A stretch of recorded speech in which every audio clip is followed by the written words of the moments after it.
In one of the earlier videos, I had shown this slide regarding 0.1 plus 0.2. Why is it not equal to 3? And thereon I had discussed about the finite field mathematics being used in the Bitcoin blockchain and ECC cryptography. So this presentation will be focusing on the reason behind 0.1 plus 0.2. Why is it not equal to 0.3?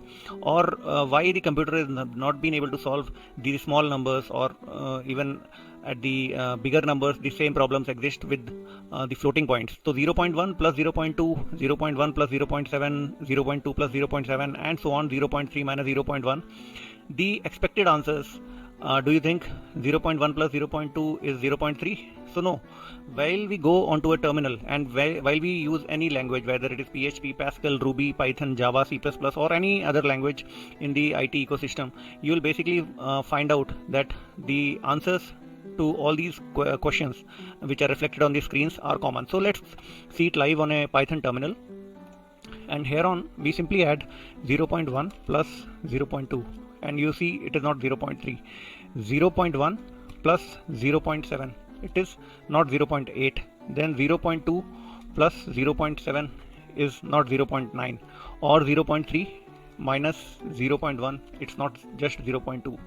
So getting back to the presentation, so there's nothing peculiar about this terminal that it belongs to me or I have set up something, but you can try it in any of your programming languages and you will find absolutely the same answers. So the prime reason behind all this is the standard of how the numbers are being represented in the computers.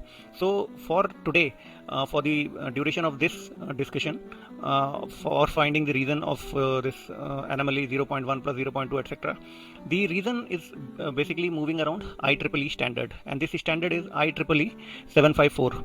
Now this IEEE 754 is peculiar to floating point arithmetics and was established way back in 1985 by the Institute of Electrical and Electronics Engineers, and thereafter it was updated in 2008, wherein the earlier one, that is the 1985, was kept as it is, but then there was some addition to it in terms of IEEE 854 1987 that was also added to it. Thereafter another revision which was pretty much recently in 2019, it was published in July 2019, and it had a minor revision again that was of the previous version, incorporating basically clarifications, defect fixes, and new recommended operations. So exactly on the same lines, apart from IEEE standard, there is an ISO standard also, which is following the same formats that we'll discuss in the presentation ahead, that is 6D05592020. So that is an equivalent standard of 754-2019 of IEEE. So whenever we speak or whenever we discuss about doing this addition 0.1 or 0.2 etc., anything like this, what we are basically moving around is fractional binary numbers. Computers speak in the zeros and ones, and while we speak about fractions, so they are supposed to speak about fractional binary numbers. So basically any fractional binary number will have two parts. So bits that represent the integer, that is in case the number is 2.1 plus something, so 2 is the integer and 0.1 is the fractional part. So here bits that represent the integer part. So before the radix point, now radix point is the dot, which is the separator between the integer and the fractional part, and the other one is the fractional part. So basically that comes to the right of the radix point. So how do we know of how many bits to use for the integer part and how many bits to use for the fractional part? Because application to application, user to user, and domain to domain, it varies. So while a scientist might be using very small numbers, or he might be using very long numbers, or somewhere in rocket science etc., very complex numbers might be used to the extent of on the higher side also, as well as on the lower side. So the problem, the solution to this problem is hovers around how the numbers are being stored. So how are the numbers stored? So when it comes to the storing numbers in computers, there are two approaches again in modern computing. One is the fixed point notation and the other is the floating point notation, and we will not discuss much about the fixed point notation. We'll just have 2 slides on that, while majorly we'll discuss about the floating point notation. So fixed point representation basically means there is a signed integer as seen that represents the plus or minus, and then there is a fractional part which is fixed. So both are fixed. Now because signed integer and the fractional part both are fixed, so there is always a relative limited range which the numbers can be used for multiplying, addition, or division. So there will always be a limitation. It will not be infinite, or it will not be flexible. So when we have such kind of a fixed notation, so there are obviously going to be problems. So fixed point representation is not being used in the modern computing systems.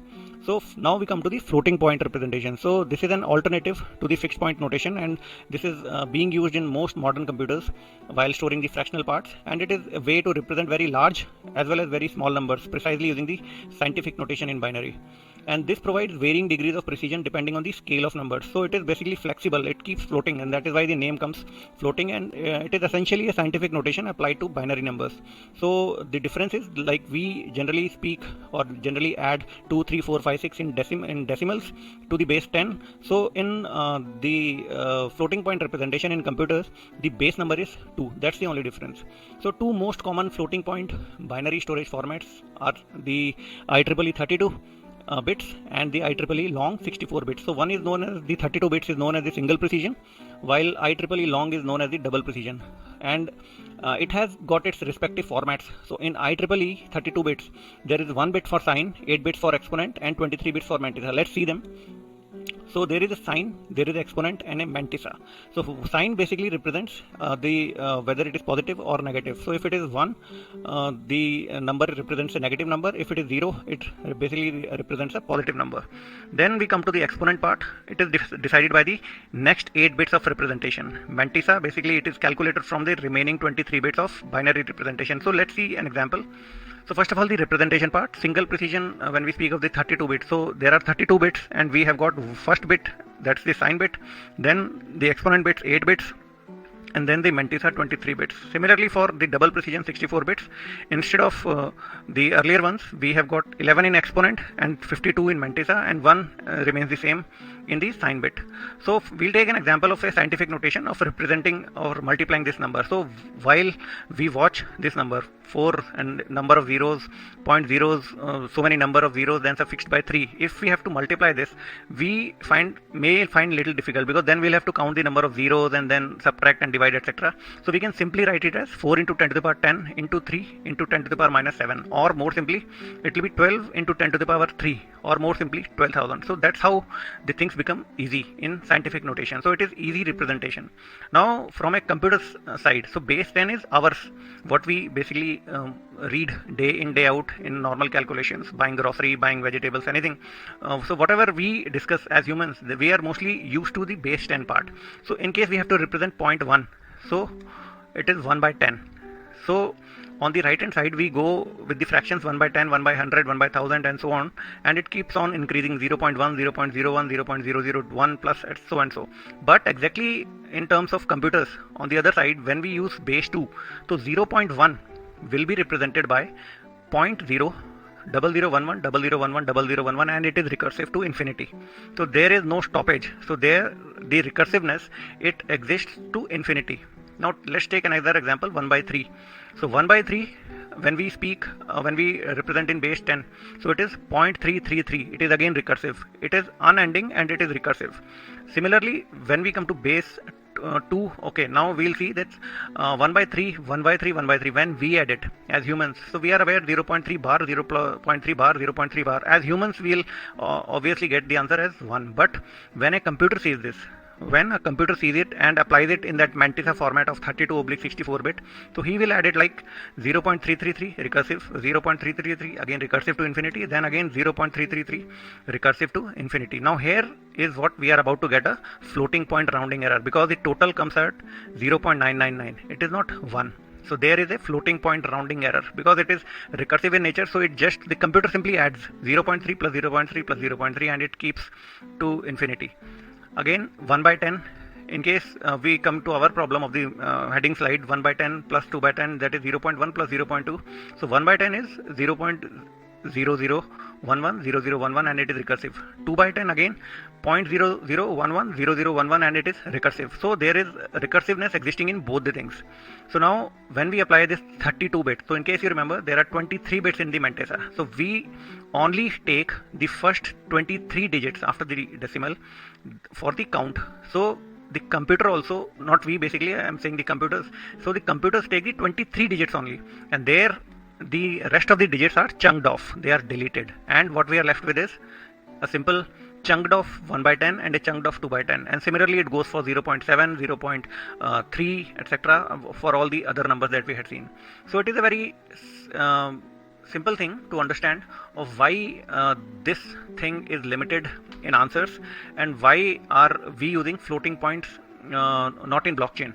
So we use finite field mathematics because in blockchain, whenever the thing started, of course now the blockchain is in multiple domains, healthcare, logistics, etc., and it has got wide applications. But at the onset, when it was only dealing with the finances, so that kind of error 0.1 plus 0.2, in case we simply add 0.1 bitcoin plus 0.2 bitcoins, if it is the regular computer mathematics, the bitcoins will be reduced, so nobody would like that. So in some cases it will increase, and some cases it will decrease.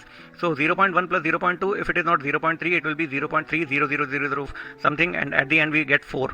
So if that much of bitcoins are affected, so today going by the prices of bitcoin, in case that much of multiple is also affected, so that comes into huge numbers. So that is why the blockchains do not use floating points, and they use finite field mathematics. So this was it for this video. Thanks for watching, and do like and subscribe if you liked it. Thank you so much.